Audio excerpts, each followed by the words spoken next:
लोकप्रिय नेता कुंवर नरेंद्र सिंह जी।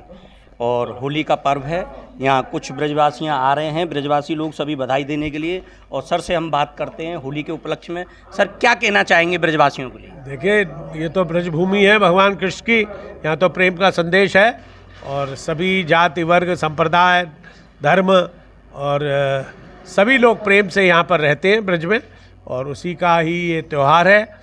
हालांकि वर्ण व्यवस्था के हिसाब से तो ये अलग अलग वर्णों के हिसाब से त्यौहार बांटे हुए हैं, लेकिन होली सर्व जाति का है। सातों जात 36 जात सब लोग मिलके प्रेम से सौहार्द से, और ब्रज में तो बसंत पंचमी से ही शुरू हो जाती है होली, और अब तक चल रही है और अभी भी चलेगी आगे। होली मिलन समारोह ये सब चलते ही रहेंगे।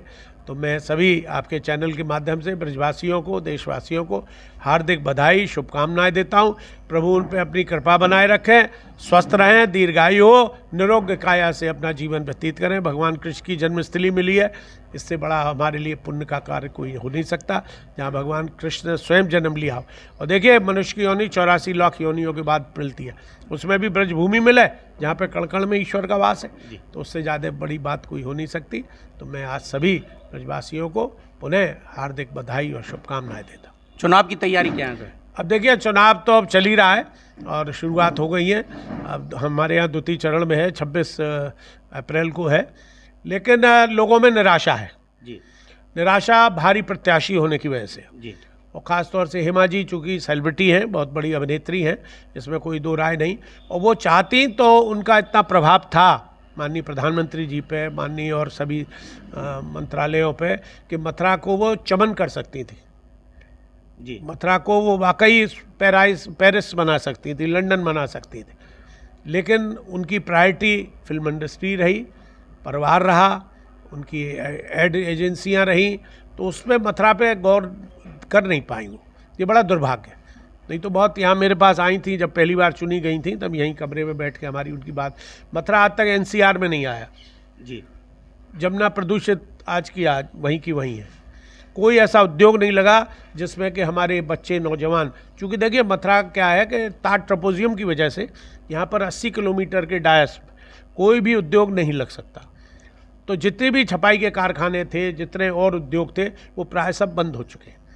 तो इसलिए आज यहाँ का नौजवान क्या करे, रोजगार के लिए कहाँ जाए? वो नोएडा जाए, गाजियाबाद जाए, ग्रेटर नोएडा जाए, दिल्ली जाए, जयपुर जाए, कहाँ जाए? आज जो क्राइम बढ़ रहा है उसके पीछे बेरोजगारी है। इसको सरकार को समझना चाहिए, ऐसी नीति बनाएं जिसमें यहाँ एक उद्योग लगे, जिसमें 10-5 हज़ार हमारे यहाँ के नौजवानों को रोजगार मिले, नौकरी मिले। नौकरी जब मिलेगी तो निश्चित रूप से लोगों में एक उन्नति भी होगी, उनके आर्थिक प्रगति भी होगी, और आज लोगों में विकास की बात होगी। तो मेरा यही अनुरोध है, आगामी सरकार किस जो भी बनती है तो उसमें ऐसा एक उद्योग यहाँ मथुरा में लगे जिससे कि यहाँ की बेरोजगारी दूर हो। देखिए, यात्री कितना आ रहा है यहाँ, धार्मिक स्थल होने के कारण यात्रियों में, हम तो बचपन से देख रहे हैं, अपनी माँ के संग जाते थे हम बांके बिहारी मंदिर में, तो 10-20 लोग हुआ करते थे जी। हैं। यमुना का जल हमने देखा है, स्नान करने हम जाते थे तो चवन्नी अठन्नियाँ जमुना में रेत में दिखाई देती थी, कछुए दिखाई देते थे। लेकिन आज वो सब लुप्त हो गए, प्रदूषित जल है। लेकिन फिर भी आज यात्री आता है, गुजराती खास तौर से, उसी भाव से आचमन करता है। तो ये इसकी शुद्धता बहुत ज़रूरी है। नमामि गंगे योजना सरकार की है, उसके साथ साथ यमुना को भी शुद्ध करने की योजना माननीय प्रधानमंत्री जी बनाएं। अब देखिए, हमारा घटक दल एक हो गया है, जयंत चौधरी जी ने समर्थन दे दिया। अगर मुझे अवसर मिला प्रधानमंत्री के साथ सामने बोलने का, तो मैं यही बात रखूँगा कि आप हमें यहाँ जो पैकेज आप 10,000 करोड़, 1 लाख करोड़, 50,000 करोड़ के दे रहे हैं, वो पूरे हो रहे हैं नहीं हो रहे हैं तो ईश्वर जाने, लेकिन आप मथुरा को एक ऐसा प्रोजेक्ट दे जाइए जिससे कि मथुरा की जो भावना है, देखिए यमुना यमुनोत्री से लेकर संगम तक बहती है, लेकिन जो यमुना का महत्व यहाँ विश्राम घाट पे है, मथुरा में है, ब्रज में है, वो उसका महत्व कहीं नहीं। यमुनोत्री के बाद सीधे विश्राम घाट पे भगवान ने यहाँ विश्राम किया था।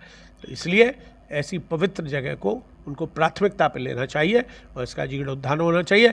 तभी ये चुनाव की सारगर्भिता है, तभी चुनाव का उद्देश्य पूरा होगा। नहीं तो चुनाव तो आते हैं, हम लोग भी जाते हैं, मैं भी 2-3 बार लड़ा हूँ, और भी हमारे परिवार के लड़े हैं। उन लोगों ने जाके आचमन लिया और बड़े वादे करे आए जमुना के, लेकिन जमुना वहीं की जस की तस है, उसमें कोई नहीं। पिछली सरकार ने 22 किलोमीटर नाले स्वीकृत कर दिए थे। इनकी रमेश बाबा की यात्रा जा रही थी दिल्ली, मैं उसमें गया फरीदाबाद तक, वहाँ उमा भारती जल संसाधन मंत्री थी। मैंने वो बात इस हित में नहीं कि मैं कोई कांग्रेस की विचारधारा का था, मैंने इसलिए कहा, मैंने कि वो नाले जो सैंक्शन हो गए थे उन नालों को आप पूर्ण करा दीजिए। उन्हें इस बात की बड़ी बुरी लग गई, तो मेरे बाद कोई और बोलने वाला था, बोली रुकिए मैं बोलूँगी। उन्होंने कहा मेरे से पूर्व जो वक्ता वो कह रहे थे वो कांग्रेस को क्रिटिसाइज़ करने लग गई, हरीश रावत को क्रिटिसाइज़ करने लग गई। अरे भाई, कोई अच्छा काम अगर पुरानी सरकार, मैं अटल जी की तारीफ़ करूँगा, सैम पेत्रोदा को लाने वाले कौन? राजीव गांधी ढूंढ के उसको लाए, वो जिसने ये आज ये जो मोबाइल है और इलेक्ट्रॉनिक टेक्नोलॉजी है उसको एक नई दिशा दी भारत में। किसने दी? सैम पेत्रोदा ने, राजीव का दोस्त था। लेकिन राजीव के हटने के बाद, उनकी हत्या के बाद जब सरकार अटल जी की बनी तो उनने उसको ख़त्म नहीं किया, उस सैम पेत्रोदा से काम लिया। ये नहीं कि वो राजीव का दोस्त था इसलिए उसे हटा दिया जाए, क्योंकि वो एक दिमाग था, माइंड था।